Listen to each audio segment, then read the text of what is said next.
रक्षाबंधन का त्योहार सबसे पहला इंद्र और उनकी पत्नी शची से जोड़ा जाता है। इसके बाद यमराज और उनकी बहन यमुना, इसके बाद राजा बलि, भगवान वामन और माता लक्ष्मी की कथा से इस पर्व को जोड़कर देखा जाता है। इसके बाद इस पर्व की परंपरा में भगवान श्री कृष्ण और द्रौपदी की कथा का उल्लेख मिलता है। मान्यता अनुसार रक्षाबंधन के त्योहार को द्रौपदी और श्री कृष्ण के संबंध को लेकर भी याद किया जाता है। श्री कृष्ण ने कई मौकों पर द्रौपदी की रक्षा की थी। कहते हैं कि दोनों ही अच्छे मित्र होने के साथ ही दोनों में बहन भाई का रिश्ता भी था। भगवान श्री कृष्ण ने द्रौपदी के स्वयंवर में शिशुपाल, जरासंध और अन्य राजाओं से द्रौपदी की रक्षा की थी। वह अपना सुदर्शन चक्र निकालकर सभी को भयभीत कर देते हैं। सुदर्शन चक्र को देखकर शिशुपाल और दुर्योधन सहित सभी भयभीत होकर वहां से चले जाते हैं। इस पर श्री कृष्ण का सुदर्शन चक्र और बलराम का हल गायब हो जाता है और तब श्री कृष्ण अर्जुन की ओर देखकर मुस्कुराते हैं और उसके पास आकर कहते हैं, वीर धनुर्धर, तुम निर्भय होकर द्रौपदी को लेकर यहाँ से जाओ।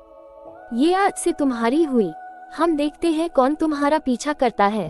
ये सुनकर द्रौपदी हाथ जोड़कर श्री कृष्ण से कहती है, आज आपने हमारे प्राणों की रक्षा की है, इसके लिए मैं आपको प्रणाम करती हूँ और जीवन भर आपकी आभारी रहूंगी केशव। ये कहकर द्रौपदी श्री कृष्ण के चरण छू लेती है। तब श्री कृष्ण उसे उठाकर कहते हैं, और हम जीवन भर तुम्हारी रक्षा करते रहेंगे देवी द्रौपदी। ये सुनकर द्रौपदी कहती है, वचन दे रहे हो द्वारिकापति, इसे निभाओगे भी? तब श्री कृष्ण कहते हैं, अवश्य निभाऊंगा पांचाली।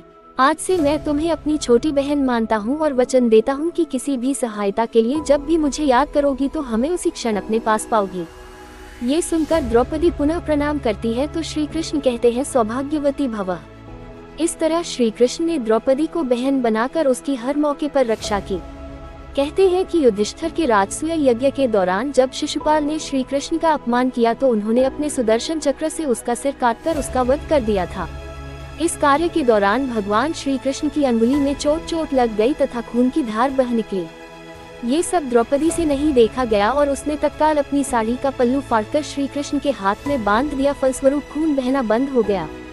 तब श्री कृष्ण ने कहा था, ये पल्लू का टुकड़ा तुम्हारे बहुत काम आएगा द्रौपदी, ब्याज सहित लौटाऊंगा। तब द्रौपदी यह समझ नहीं पाई थी।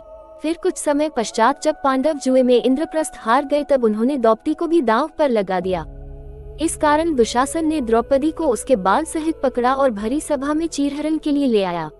उस समय द्रौपदी ने श्री कृष्ण को पुकारा, तब श्री कृष्ण ने चीर बढ़ाकर इस बंधन का उपकार चुकाया और द्रौपदी की साड़ी को इतना लंबा कर दिया कि दुशासन खींचते खींचे थक हार कर गिर पड़ा। ये प्रसंग भी रक्षा बंधन के महत्व को प्रतिपादित करता है।